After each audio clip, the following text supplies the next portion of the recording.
Okay, तो now we are moving towards the next topic. Article chapter में हमने अभी देखा आर्टिकल, डेफिनिट आर्टिकल द का प्रयोग करना, कब कब किन किन परिस्थितियों में हम आर्टिकल द का प्रयोग करते हैं। इससे जुड़े हुए दर्जनों रूल्स हमने एक्सप्लेन किया। अब आगे बढ़ते हैं।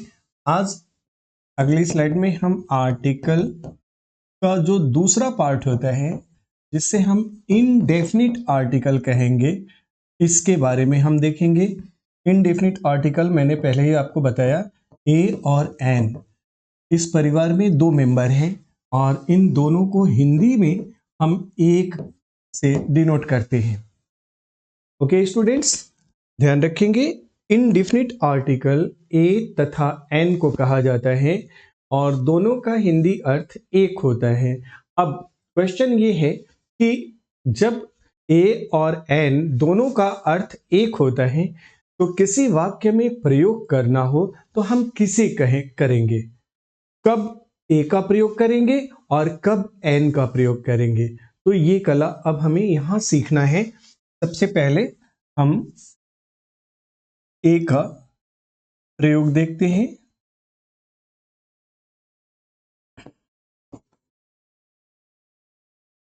रूल कहता है, रूल वाइज अगर हम देखें तो रूल 1 कहता है कि आर्टिकल ए का प्रयोग हम उन प्रत्येक शब्दों के पहले करेंगे जिनका ओपनिंग यानी जिनकी शुरुआत किसी कॉन्सोनेंट से हुई हो।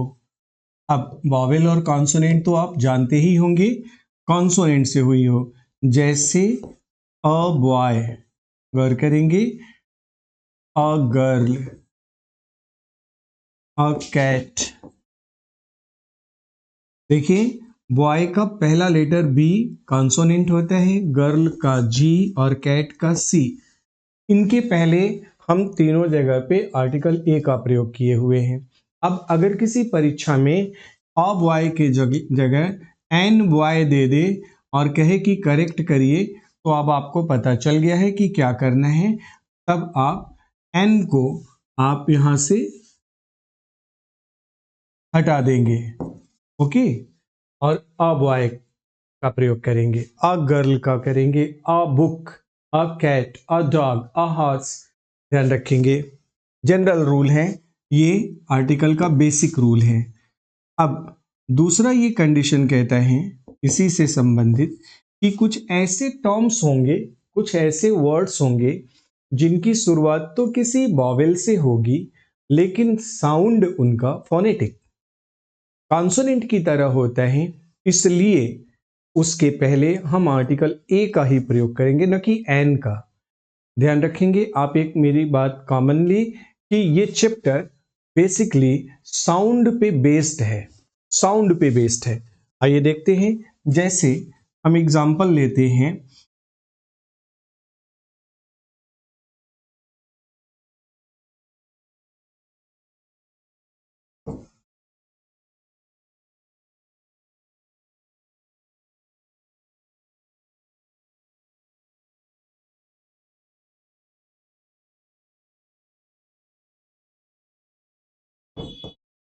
आप देखेंगे कि अ यूरोपियन मैंने लिखा है, अ यूरोपियन।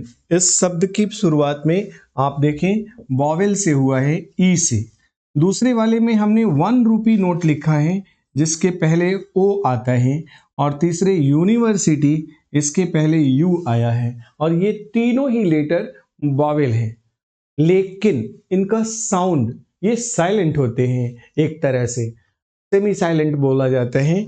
इनका साउंड या इनका ऑक्सेंट, इनका फोनेटिकल साउंड जो होता है कॉन्सोनेंट की तरह हो रहा है। जैसे ई फॉर ई होता है, लेकिन ई का उच्चारण ना करके यूरोपियन कहते हैं आप, यूरोप, और यूरोप से यूरोपियन। तो ये जब भी कोई वाक्य देगा ही इज एन यूरोपियन ऐसे दे देगा, और आपको अगर आपने ये नियम ध्यान में रखा है तो आपको क्या करना है, सिंपली इसको एन को ए में कन्वर्ट कर देना है। He is a European, isn't it. यह 1 रुपए की नोट है, ये बात बोलनी है आपको इंग्लिश में, तो इट्स अ 1 रूपी नोट। अब यहां पे ओ आया है लेकिन ओ से ओ फॉर ओनियन नहीं हो रहा है, ऑरेंज नहीं बोल रहे हैं, यहां पे ओ से वन, ये व का जो प्रोनाउंसिएशन दे रहे हैं ये कॉन्सोनेंट की तरह निकल रहा है। That's why we use article a before these terms. The third one is university. U for उ आता है, लेकिन आप यूनिवर्सिटी नहीं बोलते, यूनिवर्सिटी बोलते हैं, जो कॉन्सोनेंट साउंड से स्टार्ट हो रहा है। दैट्स व्हाई यहां पे आर्टिकल इसका प्रयोग करते हैं, ए का प्रयोग करते हैं। इनके ठीक अगेंस्ट आप देखोगे तो आर्टिकल एन का प्रयोग किया जाता है। कब कब किया जाता है? एन का प्रयोग सबसे पहले तो आप वॉवेल साउंड के पहले करोगे। जो भी वाक्य में कोई वॉवेल वर्ड आएगा, वॉवेल से ओरिएंटेड या स्टार्टेड, तो उनके पहले आप एक शब्द की अंग्रेजी एन का प्रयोग करोगे। फॉर एग्जाम्पल, यह एक सेब है, तो आप क्या बोलेंगे? It's an apple, it's an apple, N orange. Is that clear? An elephant, यहां पे आप देखें जितने भी एन इंजीनियर, तो इन टर्म्स के पहले जिनके बाद, जैसे an apple, an apple, an engineer, an elephant. Is that clear? An ink pot, तो इनके पहले हम आर्टिकल एन का प्रयोग करते हैं। ये बहुत ही बेसिक रूल है। दूसरे नंबर पे आते हैं, इससे जुड़ा रूल 2 कहता है कि इस आर्टिकल एन का प्रयोग हम सामान्यतः जब कोई वर्ड एब्रिविएटेड फॉर्म में होता है, यानी उसको प्रिसाइज कर देते हैं, ब्रीफ कर देते हैं, संक्षिप्त कर देते हैं, तो भी प्रयोग होता है। अब उसमें ध्यान ये रखना है कि भले ही वो कॉन्सोनेंट से शुरू हुआ हो, लेकिन साउंड अगर वॉवेल की तरह है तो रूल वॉवेल वाला अप्लाई होता है। ओके, जैसे आप देखो एम ए, जैसे कहना हो कि मैं एमए पास हूं, अंग्रेजी में मैंने अंग्रेजी से एमए किया था, ठीक है। तो इसमें आप देखोगे एम फॉर म होता है, आप साउंड जो है बोलते समय एम बोल रहे हो और आपके मुंह से पहले म नहीं निकल रहा है, पहले ए निकल रहा है, एम में, यानी कि आप वॉवेल साउंड को पहले बोल रहे हैं, पहले यूज कर रहे हैं। इस वजह से अगर कहना हो कि मैं एमए पास हूं, तो I am an MA in English, in history, in chemistry, जो भी कहना हो आपको, तो एन एमए का प्रयोग करेंगे। An M P, mister Tripathi is an M P, mister Tripathi MP हैं, ये बात मेंबर ऑफ पार्लियामेंट कहना है, तो आपको एन का प्रयोग करना होगा। An M L A, member of legislative assembly, यहां पर भी आपको पहले एन का प्रयोग करना है। An S P, superintendent of police, यहां पर भी आपको एन का प्रयोग करना होता है। Is that clear? I hope you understand it very well. It's a very basic thing, very normal thing. Now moving towards the next, typical and technical words are also rules are there. अगला rule कहता है, ये rule 5 हो जाएगा article में, कि ऐसे वो सभी शब्द जिनकी शुरुआत एच से होती है, कर करेंगे, और इसके बाद कोई वॉवेल आएगा और एच साइलेंट हो जाएगा, ध्यान रखना है।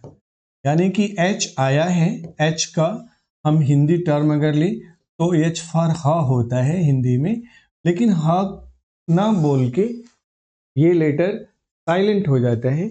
जैसे आप देखो एच ओ एम ई, इसको आप हिंदी में होम बोलते हो ना, गौर करो, यहां पे एच का उच्चारण हो रहा है, हाँ हो रहा है, लेकिन अब आप दूसरा उदाहरण देखो, एच ओ यू आर, इसको आप हावर नहीं पढ़ सकते हैं, और करेंगे इसे आप सिंपली आवर बोलते हो, यानी एच का उच्चारण ना करके OUR का उच्चारण हो रहा है।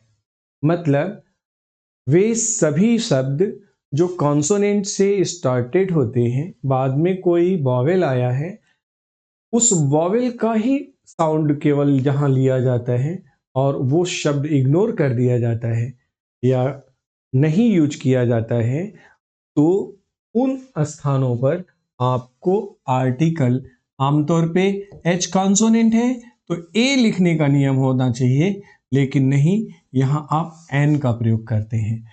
एन आवर का प्रयोग करेंगे, ठीक है। An honest, an honest, an honour. मेरे लिए ये बड़े सम्मान का विषय है। It's an honour for me, an honour for me. Is that clear? An honourable person, मेरे पिता एक सम्मानित व्यक्ति थे। My father was an honourable person. यहां पे आप एच का उच्चारण नहीं कर रहे हो। Is that clear? Rule number 6 कहता है कि कुछ लेटर्स ऐसे हैं या कुछ टर्म्स ऐसे हैं जो शुरुआत तो कॉन्सोनेंट की तरह करेंगे, जिनके बाद कोई वॉवेल भी आएगा, लेकिन ध्यान ये रखना है कि इनके साथ, यानी कि यहां पे जो हमने लिखा होम, यहां इनका साउंड साइलेंट नहीं होता है। Isn't it? यहां इनका साउंड साइलेंट नहीं होता है, बस ये ध्यान रखना है। तो यदि ये अपना ओरिजिनल यानी कि मूल ध्वनि के साथ प्रयोग होंगे तो इनके साथ मूल वाला रूल भी अप्लाई होगा, यानी अ होम होगा। अ, अब यहां दूसरा देखिए, HOUSE, आप इसको क्या पढ़ोगे? हाउस, है ना, हाउस। तो जाहिर सी बात है यहां पे एच फॉर ह का उच्चारण हो रहा है, आप एच को साइलेंट करके नहीं चल सकते, आप इसे हाउस नहीं बोलते हो। Just like that there are so many words, जैसे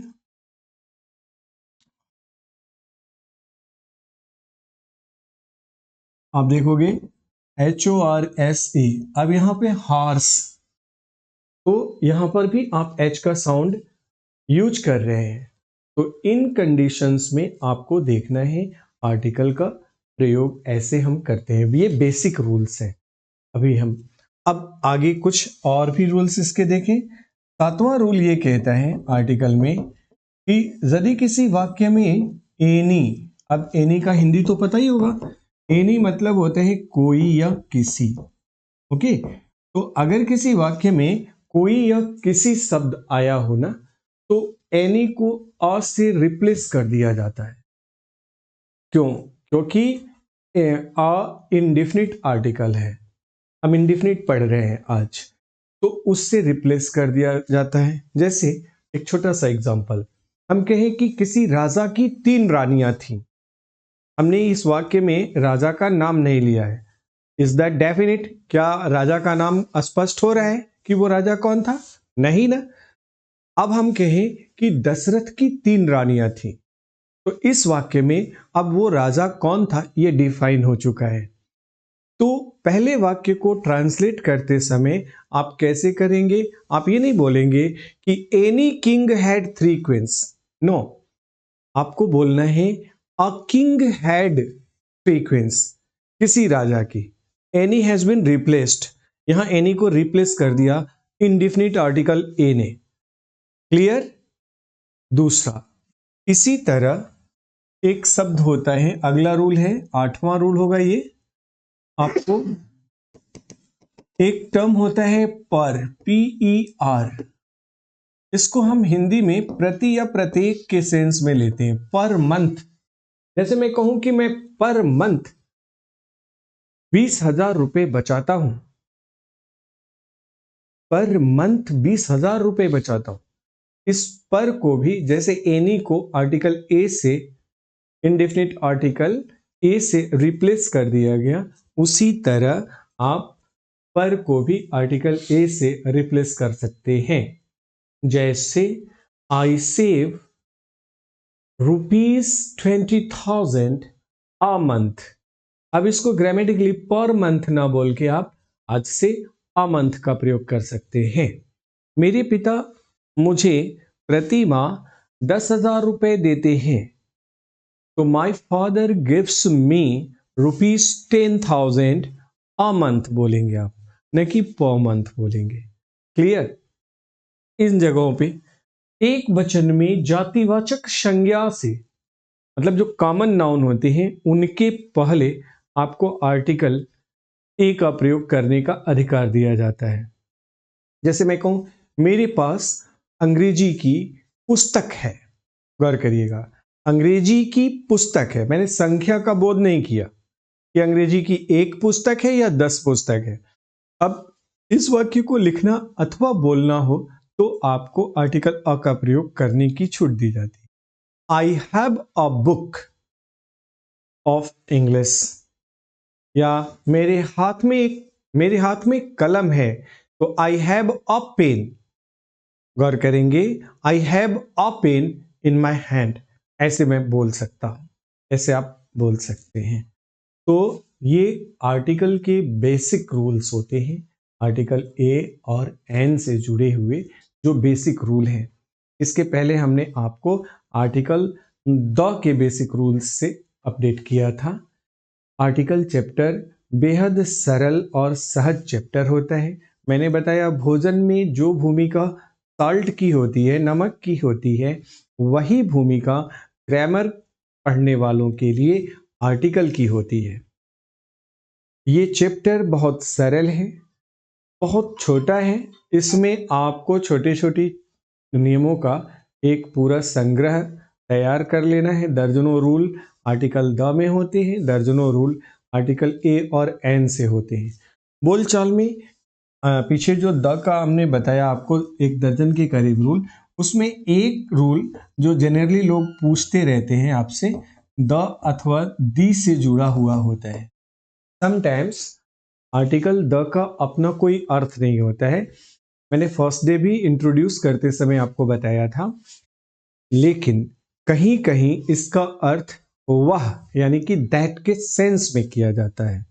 दूसरी बात जो इससे जुड़ी इंपॉर्टेंट बात है जो हम मिस कर रहे थे आपको, वो ये कि क्योंकि आप कहीं चर्चा करेंगे तो बहुत सारे लोग आपको ऐसे टेस्ट करते हैं, इसलिए मुझे याद आया तो मैं आपको देते चल रहा हूँ ये नियम कि कुछ लोग पूछ देते हैं कि आप बताओ, आप आर्टिकल पढ़ के आ रहे हो, आपने इतने बड़े प्लेटफॉर्म को ज्वाइन किया हुआ है, आप बस बताओ कि कब द का उच्चारण THE का उच्चारण द करते हैं और कब दी बोलते हैं, है ना? कब द बोलते हैं और कब दी बोलते हैं, यहां पे आपको एक स्टूडेंट के रूप में इसे जानना चाहिए। तो मैं आपको क्लियर करते चलूं कि जब भी कहीं किसी वॉवेल और कॉन्सोनेंट में ये बटा है रूल, जब वॉवेल का बात आए तो आप दी बोलोगे और जब कॉन्सोनेंट की बात है तो द बोलोगे। ठीक, जैसे हमको कहना है कि ये वही इंजीनियर है, ठीक है, ये वही इंजीनियर है, तो अब इंजीनियर में पहला लेटर ई वॉवेल है ना, तो आप बोलोगे this is the engineer, this is the engineer, that clear. और हम कहें ये वही लड़का है, ये वही लड़का है, तो फिर अब बॉय का पहला अक्षर कॉन्सोनेंट हो जाता है, तो आप बोलोगे this is the boy, is that clear. इस रूल को अक्सर लोग पूछ बैठते हैं आर्टिकल से जुड़ा, जब भी कुछ पढ़ाई करते हैं तो वे लोग। ठीक, अब यहां पे एक इंपॉर्टेंट बात आपको आपसे शेयर कर दे कि आर्टिकल चैप्टर में जो सबसे टिपिकल या जो सबसे यूनिक पार्ट होता है that is known as elopement of article. Elopement, you know the word elopement, ये शब्द ही विलियम शेक्सपियर ने दिया था ग्रामर को। इलोपमेंट मतलब शादी के लिए किसी के साथ भाग जाना, गौर करेंगे इलोपमेंट। अब आर्टिकल में इसका क्या प्रयोग है, और वैसे तो ब्रिटिश राइटर्स इसके लिए एक शब्द देते हैं ओमिशन ऑफ आर्टिकल। जबकि हमारे यहाँ इंडियन राइटर्स जो हैं जिन्होंने इस पे लिखा है वो इसको बहुत ही सरल शब्दों में प्रस्तुत करते हैं। वो इस टॉपिक को कहते हैं जीरो आर्टिकल। बहुत ही संक्षेप में और बहुत ही रोचक है, जहां मीनिंग क्लियर है। जीरो आर्टिकल और यूज ऑफ ओमिशन, मतलब what are those conditions when we are not to use any kind of article.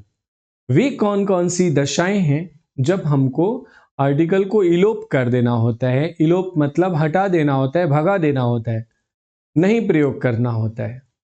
Okay, तो we are to discuss about this also. Let मी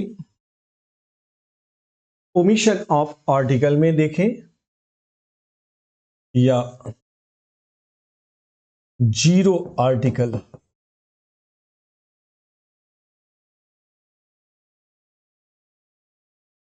अब देखिए, आमतौर पे कहा जाता है कि प्रॉपर नाउन से पहले the rule 1 discuss about using proper noun. Proper noun से पहले आमतौर पे किसी आर्टिकल का प्रयोग न करने की या आर्टिकल द का प्रयोग न करने की, ए एन का प्रयोग न करने की सलाह दी जाती है। ये जनरल रूल है। लेकिन ये इस नियम का एक एक्सेप्शन भी पाया जाता है। अब एक्सेप्शन कहता है कि वो कंडीशन जब उस प्रॉपर नाउन का प्रयोग पहले से हुआ हो या फिर उसका कंपैरिजन किसी दूसरे प्रॉपर नाउन से किया जा रहा हो, उस कंडीशन में हम आर्टिकल का प्रयोग नहीं करेंगे। Is that clear? उस कंडीशन में हम आर्टिकल का प्रयोग कैसे भाई? जैसे हम कंपेयर करने के लिए करते हैं। पहले तो आप ये जान लो कि कंपेयर करने के लिए करते हैं। कैसे करते हैं? जैसे हम कहें कि Kalidas is the Shakespeare of India. Kalidas is the Shakespeare of India. Now you can see we have just compared our Kalidas with their Shakespeare. हमने अपने कालिदास जी की तुलना शेक्सपियर से की है। मतलब शेक्सपियर की जो भूमिका इंग्लैंड में है, हमारे लिए कालिदास जी वही महत्व भारत में रखते हैं। Both of these them are renowned dramatist. ये दोनों लोग प्रसिद्ध नाटककार हैं। ठीक है, अलग बात है कि ये इंग्लिश में है और ये संस्कृत के हैं। आपने पढ़ा ही होगा अभिज्ञान शाकुंतलम, इनका बहुत ही फेमस है, या कुमार संभव। By the way, William Shakespeare के भी 37 नाटक इन्होंने अपने जीवन काल में लिखे, 54 वर्ष की अवस्था में जब ये दुनिया छोड़कर गए। तो आप जब तुलना कर रहे हो दो प्रॉपर नाउन की, जैसे अब देखिए जनरल रूल क्या है कि आप ये नहीं कह सकते ही इज द राहुल या आई एम ए राहुल, आप ऐसे नहीं बोल सकते। सी इज ए रिया, वह एक रिया है, नहीं बोल सकते। तो फिर कैसे बोलेंगे? ध्यान रखेंगे, आप इस रूल को फॉलो करते हैं कि आर्टिकल द का प्रयोग करते ही नहीं है या आर्टिकल का प्रयोग करते ही नहीं है प्रॉपर नाउन के पहले। लेकिन अब उस नियम का एक अपवाद हम आपको दे रहे हैं, जब आर्टिकल का प्रयोग किया भी जाएगा प्रॉपर नाउन के पहले, बस कंडीशंस अप्लाई होता है ना, टर्म्स एंड कंडीशंस। जब भी आप कोई प्रोडक्ट लेते हो तो देखते हो, इन द सेम वे जब आप ये आर्टिकल रूपी प्रोडक्ट सेल कर रहे हो, शेयर कर रहे हो, तो आपको ध्यान रखना है। Condition number 1। दूसरी कंडीशन,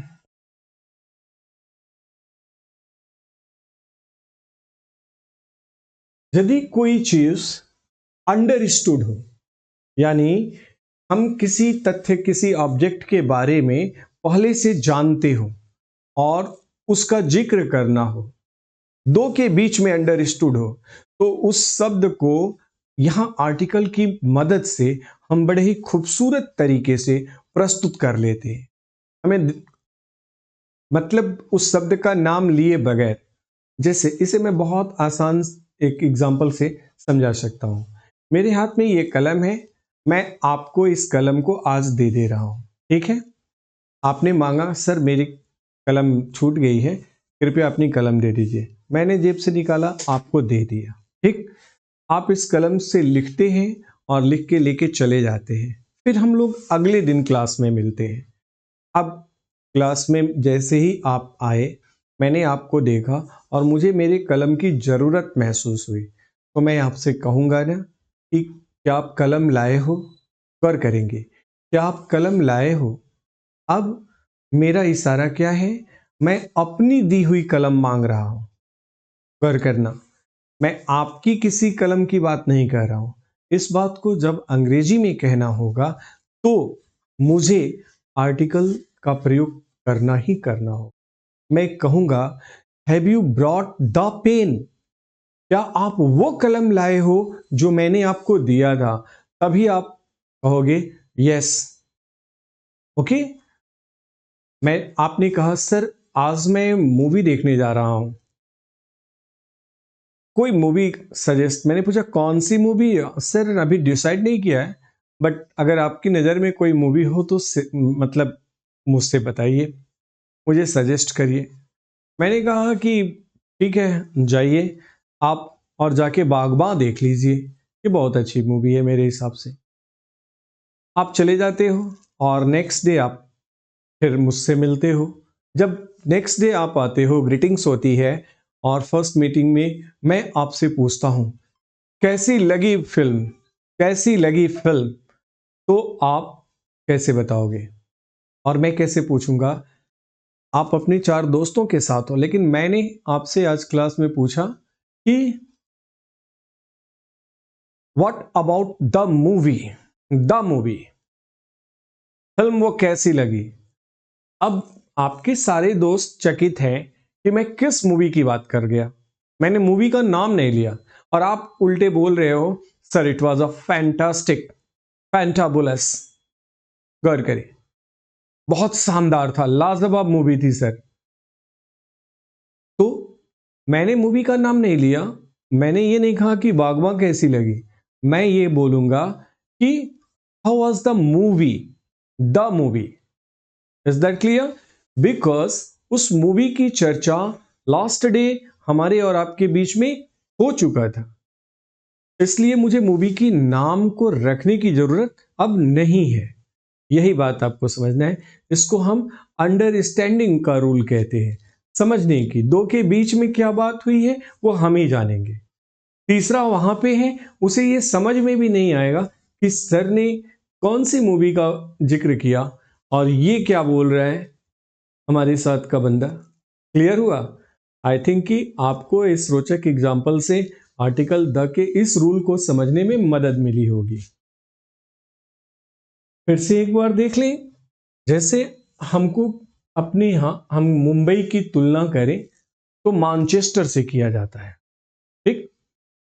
ऑस्ट्रेलिया का सिटी है, आर्थिक नगरी है, और हमारे यहाँ का मुंबई आर्थिक नगरी कहा जाता है।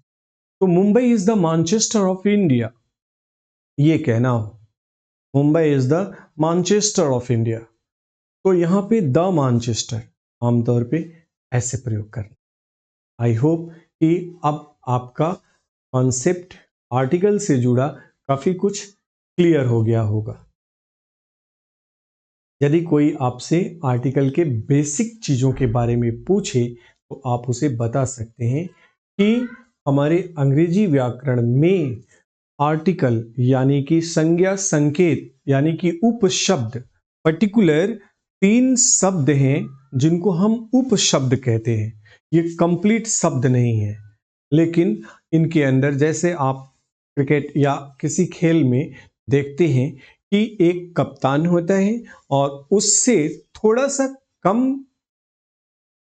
अधिकार रखने वाला एक उप कप्तान होता है। तो इसी तरह पूरे व्याकरण के लाखों शब्दों के बीच 3 शब्द ऐसे हैं जो अर्ध शब्द कहे जाते हैं या उपशब्द कहे जाते हैं।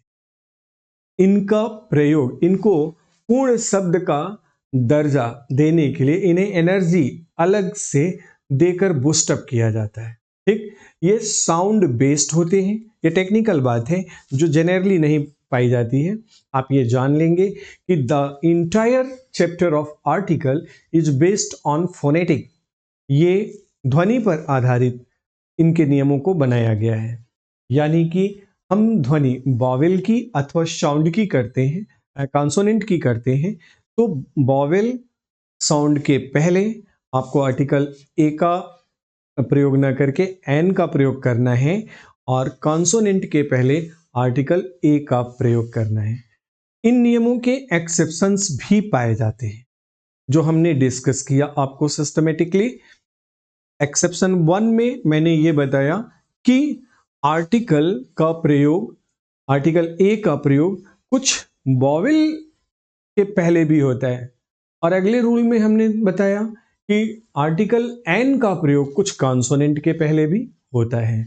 आई होप कि आर्टिकल चैप्टर आपका बेसिक लेवल पे एकदम से क्लियर हो गया होगा, और फिर हम आगे बात करेंगे जीरो अथवा ओमिशन ऑफ आर्टिकल की।